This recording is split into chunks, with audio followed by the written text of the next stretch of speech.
তুমি কি জানো সৌদি আরবের টাকার মান কেন এত শক্তিশালী? আর সবচেয়ে গুরুত্বপূর্ণ প্রশ্ন হল, এই টাকার মান আসলে কখন বাড়ে? চলো খুব সহজভাবে বুঝি। সৌদি আরবের মুদ্রা হল রিয়াল। এটা বিশ্বের অনেক দেশের তুলনায় বেশ স্থিতিশীল, কিন্তু এর পেছনে বড় কারণ আছে। প্রথম কারণ তেল। সৌদি আরব বিশ্বের অন্যতম বড় তেল রপ্তানিকারক দেশ। যখন বিশ্ববাজারে তেলের দাম বাড়ে, তখন সৌদি আরব বেশি আয় করে। বিদেশ থেকে ডলার আসে বেশি, আর যখন ডলার বেশি আসে, তখন দেশের অর্থনীতি শক্তিশালী হয়, টাকার মানও শক্ত থাকে বা বাড়ার সুযোগ পায়।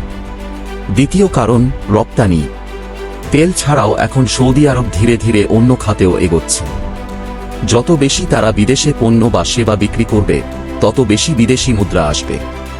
এটা টাকার মানকে শক্তিশালী করতে সাহায্য করে। তৃতীয় কারণ অর্থনৈতিক স্থিতিশীলতা। সৌদি আরব তাদের অর্থনীতি বেশ নিয়ন্ত্রিতভাবে চালায়। সরকার খরচ, আয় এবং বিনিয়োগের মধ্যে একটা ব্যালেন্স রাখে। যখন অর্থনীতি স্থিতিশীল থাকে, তখন মানুষ ও বিদেশি বিনিয়োগকারীরা বিশ্বাস করে। এই বিশ্বাস টাকার মানকে শক্ত রাখে। চতুর্থ কারণ মুদ্রানীতি। সৌদি রিয়াল অনেক বছর ধরে মার্কিন ডলারের সাথে প্রায় স্থিরভাবে যুক্ত। এর মানে তারা তাদের টাকার মানকে একটি নির্দিষ্ট লেভেলে ধরে রাখে। এতে হঠাৎ করে টাকার মান খুব বেশি ওঠানামা করে না। সহজভাবে বললে, সৌদি আরবের টাকার মান তখনই শক্তিশালী থাকে বা বাড়ে যখন তেলের দাম বেশি থাকে, রপ্তানি বাড়ে, অর্থনীতি স্থিতিশীল থাকে এবং মানুষের ও বিনিয়োগকারীদের বিশ্বাস থাকে।